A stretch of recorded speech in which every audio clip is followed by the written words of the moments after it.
Hello, I'm Kads, and welcome to today's video. So today we're going to be talking about the Telerian's only tournament for Fire Night that begins tomorrow. Typically these last for 2 days, 4 to 8 hours, and this one looks like it's going to coincide perfectly to end prior to the Rat King Fusion. So if you have some spare energy, I do recommend investigating whether or not you can compete in this tournament. Now, typically, these tournaments do offer a void shard at the top, rewards on the right at 2100, but even if they don't, if you have an easy group, I do recommend seeing if you can take a top spot, because that could be a great way to score some Relentless gear. So for those of you who might be newer players and you're wondering what is a Telerian, if we go over to the index, a Telerian is one of the 4 families in the game that comprise all of the factions. So we have the Nyresian Union, we have the Corrupted, we have the Galen Pact, and we have the Telerians. So Telerians are the Bannerlords, High Elves, Sacred Order, and Barbarians. So for the purposes of this tournament, any champion from these top 4 factions will qualify for the rules, and you can use them in a team to complete this tournament. So next, I'm going to show you guys the team that I will be using to compete in the Fire Night tournament. So I will be farming stage 20, and I recommend that you guys do the same. Stage 20 offers the best points per energy spent for tournaments and events, which is perfect for events like this where you want to minimize the amount of energy you're spending to complete it to get the rewards. So this is my team here.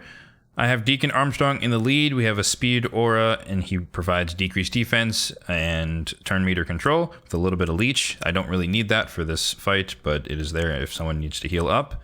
I have Tuhanarok here, who provides increased defense and increased speed. Increased defense helps my defensive base damage dealers deal damage, and increased speed helps us go faster so we can take more turns. I have an ally attacker in Lonotharel, one of the recent fusion champions, and his job is just to help us take down the shield a bit faster. Then I have my 2 DPS. I have Stultus Dragonbane here, defensive base nuker, who is my wave nuker and has a little bit of turn meter control. And then Armiger, People's Champion, the uncommon, who has turn meter control on the A1 and enemy max HP smack on the A2. So I'm going to go ahead and run this team for you guys so you can see it in action. Now this team takes about 2 minutes or so to run on 60 frames a second. I don't play the game on unlimited. I do have quite a bit of AI overrides as well for this team. It's not mandatory for the success, but it does help them run a bit more efficiently so they're not wasting AoE abilities on the last few enemies in the waves. I did forget to mention that Stultus does have stun in his kit, so he's doubling as a CC champion as well as the wave nuker. And Tuhanarok also has decreased speed on her A1, which is good for the Fire Night boss to slow him down. However, with all the turn meter control on this team, it's not really mandatory for her to land it. It's also worth mentioning that stage 20 unlocks stage 21 through 25. You do have full enemy max HP damage, as well as full turn meter control. So there's the ally attack. And it's worth mentioning that ally attack does depend on your team order. The ally attacker, or the person who casts the ability, will go first, but after that it follows in team order. So it went Deacon, Tuhanarok, Lonotharel, Armiger, and Stultus. So I put them in that order for that reason, so that they attack in that order. Same rules apply for counterattack, but since it's a buff, it just follows turn order and doesn't really matter who casts the buff. So yeah, very, very solid team. Good amount of turn meter control. The boss is nowhere even near getting a turn.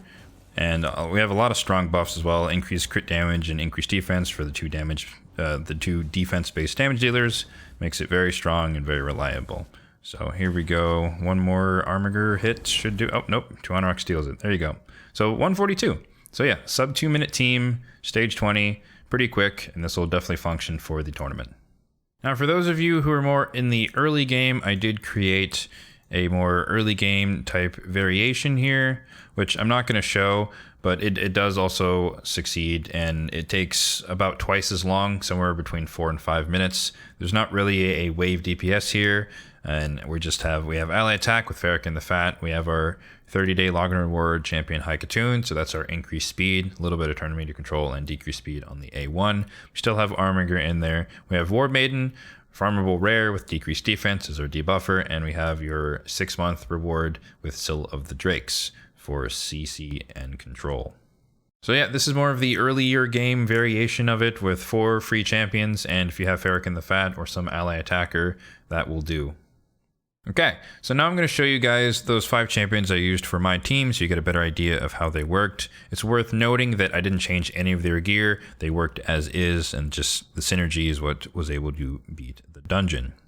So starting off with Chuhanarok here, we have a decent HP, decent defense, high speed, good resistance, and good accuracy. She's primarily built for Bommel the Dreadhorn boss and Doom Tower, but she also works in Hydra Clan boss as a minion, a mischief tank. Next, we have Stultus Dragonbane. You guys have seen in some of my more recent videos, but my defensive-based nuker, he's in Savage and Perception. Total stats here, 48,000 HP, almost 4k defense, 196 speed, somewhat slow, full crit rate, 224 crit damage, and 300 accuracy. The accuracy is kind of just a fallout of the perception and the fact that the banner is accuracy as well, but this is mainly on him because it's reaction, so that is for arena. Next, we have Lonotharl, the High Elf Legendary, who is a previous Fusion champion. I have him built in high HP, just under 70k, 2k defense, pretty fast at 256 speed, a little bit of crit rate, a little bit of crit damage, and high resistance. He is my ally attacker for the Griffin boss. That's where I use him currently. Next, we have Deacon Armstrong, perception and speed, pretty basic support build. Decent HP, good defense, someone high speed, 257. He's kind of like an arena-ish, like auxiliary speed booster. 385 accuracy, so he's capable of landing decreased defense on waves and Doom Tower if I need it. And lastly, we have Armiger here, who's in a destroy set and perception. This is my Scarab King Armiger. So here we have relatively low HP, only 31k, 3.1k defense, 198 speed, full crit rate, 200% crit damage, and then the 357 accuracies so we can control the turn meter on the Scarab King. I also wanted to highlight the budget team champions. So I have my Seal the Drakes here in a stun set. So really good defensive stats, 55k HP, almost 4k defense, 232 speed, 357 accuracy. She is one of my CC champions for Doom Tower Hard. There was also War Maiden, who I currently have in a toxic set to speed up Faction Wars runs, but you can see a lot of her gear is not even that maxed. And she's nearly crit capped, built for a little bit of crit damage. 235 accuracy is enough for Faction Wars, and a little bit of attack, 3k. Not much in her build. Armiger is the same. Then we have Haikatoon here, who mine's in immunity, but of course if you're earlier in the game, you don't need to run her in immunity gear. You could just put her in some speed sets and she'll function fine.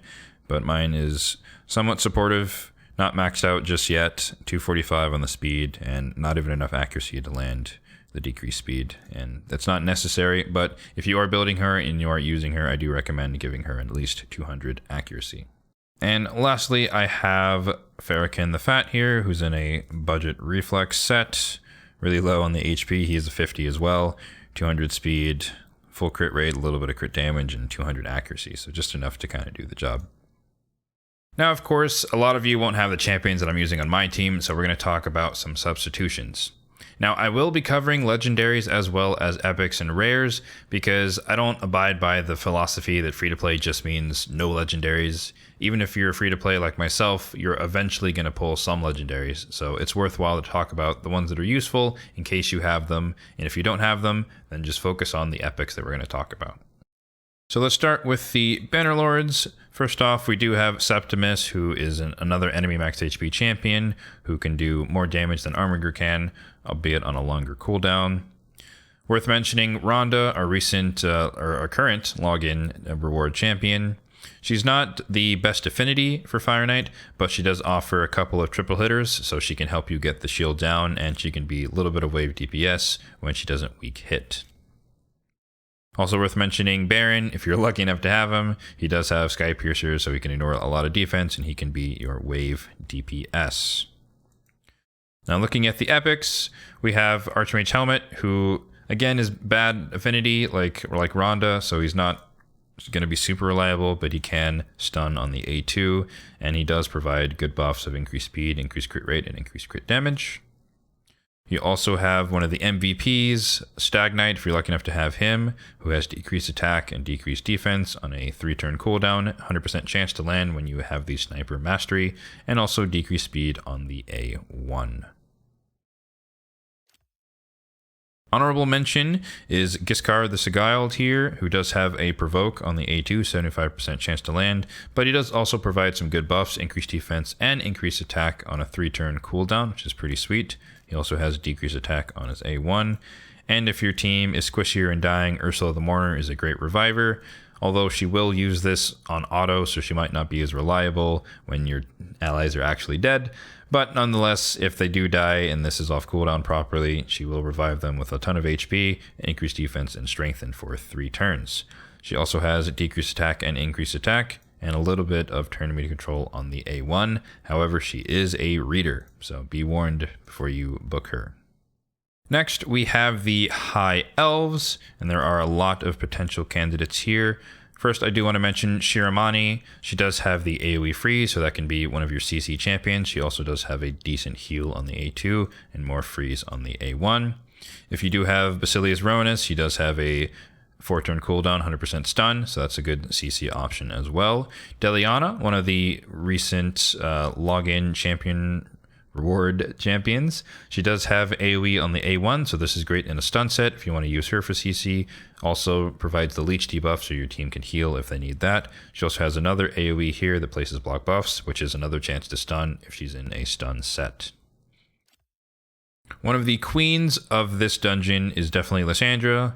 Lots of speed manipulation here and a full turn meter depletion there with the speed aura in all battles. So if you're lucky enough to have Lysandra, she's S tier for this dungeon. If you've been buying the Yannicka fragments in the clan shop and you have her, she's a great wave nuker here with this hard-hitting ability, and the A1 can also be an AoE attack if she's under a veil, which she does give to herself. So really good wave DPS and / arena nuker there. In the same vein, if you happen to have Ethos, a couple of AoEs here that are really hard hitting, 1600 base attack, so very, very solid AoE nuker. And if you do have the upgraded or updated Bellinor, he can be a debuffer now, AoE, decrease defense, and weaken. Now for the epics, there's not much to mention here.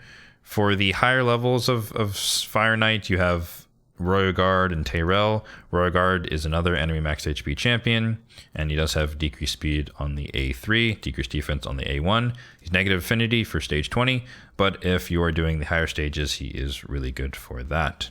You also have Tyrell, similar problem, negative affinity for stage 20, but he does provide decreased defense and a little bit of CC with a stun if he fully depletes the turn meter on the A3, and decreased attack on the A1. Next, we have Sacred Order. We got a decent smattering of champions here that can be useful. Holstering is definitely a high-end stage 25 type champion because he does have a lot of hits at random that are really great for breaking the shield, and he's kind of like a super allure with his turn meter control. Abbess is a decent AoE damage dealer who can also function as a debuffer, so she has decreased defense here on a 3-turn cooldown, and this Divine Wrath ability, which smacks very, very hard on a 4-turn cooldown.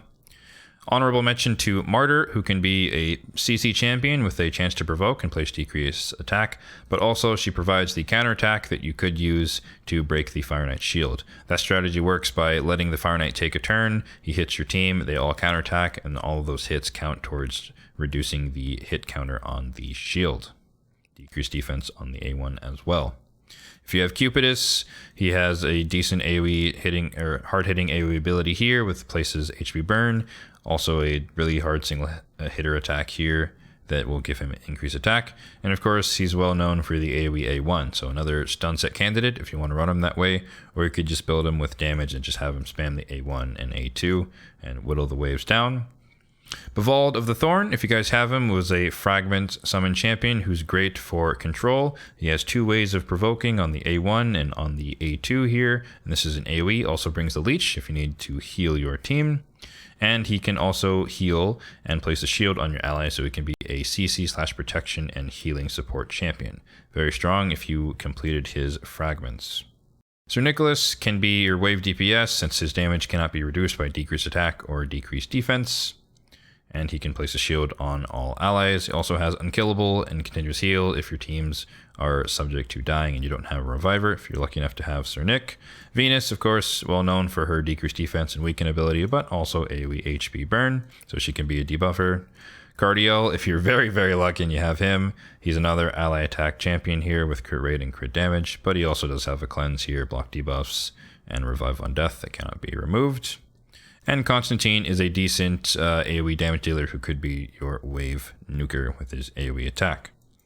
For the epics, only ones really worth mentioning here outside of Deacon, who I already showed, is Fenax, who has a decently hard-hitting ability here that places block buffs, and he's the positive affinity for the dungeon, and he has this A1 that hits really, really hard and places block revive, so he can do a lot of damage on the minions, or not the minions, the waves or the boss himself. Also, if you build him with some accuracy, he has a 60% chance to land decreased defense and decreased speed. Not as reliable, but you could have him do that, but he's better off as an A1 machine for DPS. Gotsi Craneri, who I'd really like to have, obviously a great healer, buff extender, and reviver with the active and the passive ability. And lastly, we have the Barbarians. We already talked about Sill of the Drakes. Honorable mention to Valkyrie as the other counterattack legendary champion if you happen to have her. Same thing as Martyr. You can use that to take down the shield. Worth mentioning, Yakarl the Scourge. If you've been buying his fragments from the clan shop, he can do a lot of work for your team. He's a high base attack, so he can be a damage dealer, but he also brings a freeze, so he's CC. He also brings a full turn meter steal, not a decrease, a steal, so that gives him a second turn basically, and he also places decreased speed on the target he stole it from. So this is very, very strong on the Fire Knight himself, and you can get him in 20 weeks, I think, if you've been buying his fragments in the clan shop. For the epics, we already talked about High Katoon and Ferric and the Fat. I think the only other honorable mention here would be Hoskarol, the recent fragment epic champion. So he has 2 ways to stun, a little bit on the A1 and a lot more on the A2, a little bit of increased defense as well. So he could be your CC champion if you completed that fusion. Also, I almost forgot about the budget of all budget options, Apothecary. So Apothecary is a high elf rare, one of the most important early game champions you might ever have. I don't use him as much nowadays, but in the early game he was very instrumental to my progression. So he has a 3-time hitter on the A1, which is really good for breaking the Fire Knight shield. He has a massive heal on a single target on the A2, and the High Katoon-esque ability here that fills all turn meter for all allies and places increased speed on a 3-turn cooldown. Also has a great aura for ally defense in dungeons, which is great because this Fire Knight is a dungeon. All right, so that's going to do it for today's video. With the recent rediscovery there, we're doing it live. The recent rediscovery of Apothecary, I did update my budget team to feature him instead of High Katoon because he is easier to book with rare tomes. Still serves the same purpose of getting the increased speed, turn meter fill, but he also adds the triple hitter A1 so he can do more hits onto the Fire Knight shield. On the budget team, you will still need some sort of ally attack potentially, or if you just run your champions fast enough, they might not need that either.